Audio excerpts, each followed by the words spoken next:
یہ جو مرد زیادہ رہتے ہیں نا عورتوں کے ساتھ، زیادہ وقت گزارتے ہیں، زیادہ داستانیں سنتے ہیں، ان میں وہ ساری چیزیں پیدا ہو جاتی ہیں.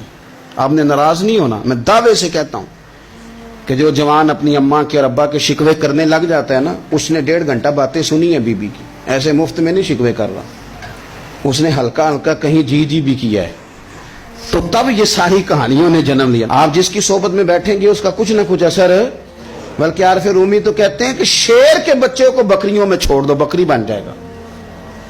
شیر کے بچے کو بکریوں میں چھوڑو، وہ بکری ہے. اس لیے کہ شیروں کی صحبت بندے کو شیر بناتی ہے. تو جب بیٹھنا ہی نہیں ہے، باتیں ہی سارا دن یہ والی سننی ہے، ہر وقت رہنا ہی اسی داستان میں، پھر کمزور باتیں، پھر اپنے ماضی کے دکھ، پھر پتہ نہیں کیا. آپ نے ناراض نہیں ہونا، میں بعض جوانوں کی باتیں سن کے میرا دل کرتا ہے کہ اسے کہوں یار تو کیا بات کر رہا ہے، اپنا قد دیکھ، تو اپنی عمر دیکھ، رب نے تجھے مرد بنایا ہے، تو کمال آدمی ہے، تو کھڑا ہو.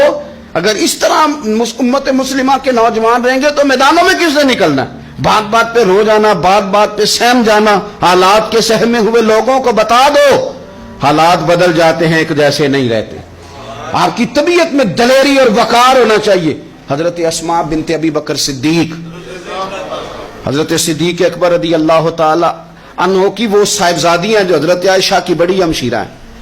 رات کو غار ثور میں مرد جاتے ڈرتے ہیں، آج بھی ڈرتے ہیں. اور جناب اسماء نبی پاک کی روٹی لے کے جایا کرتی تھی.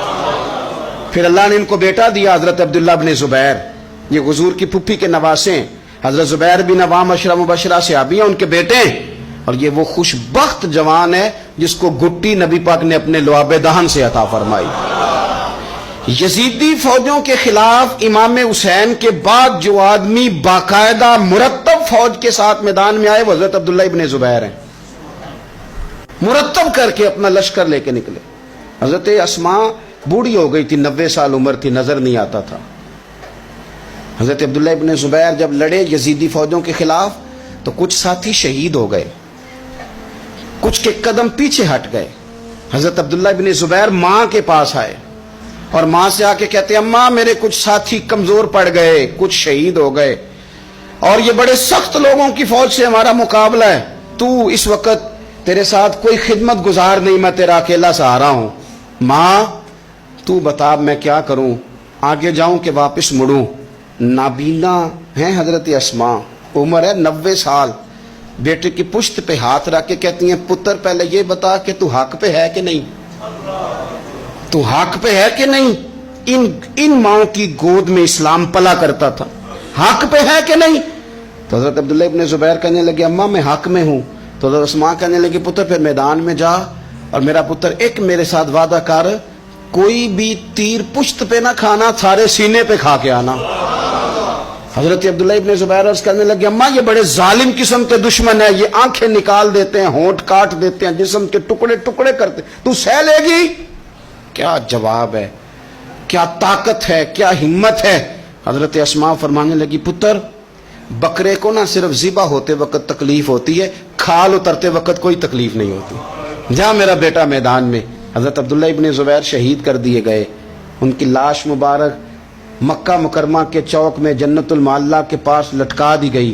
حجاج بن یوسف نے حضرت اسماء کو بلایا اور بلا کے کہنے لگا تجھے پتہ ہے تیرا بیٹا لٹکا ہوا ہے؟ فرمانے لگی ہاں مجھے پتہ ہے، یہ بچپن سے ہی شاہ سوار ہے، یہ گھوڑوں پہ رہنا ہی پسند کرتا تھا. اور پھر کیا جملہ کہا.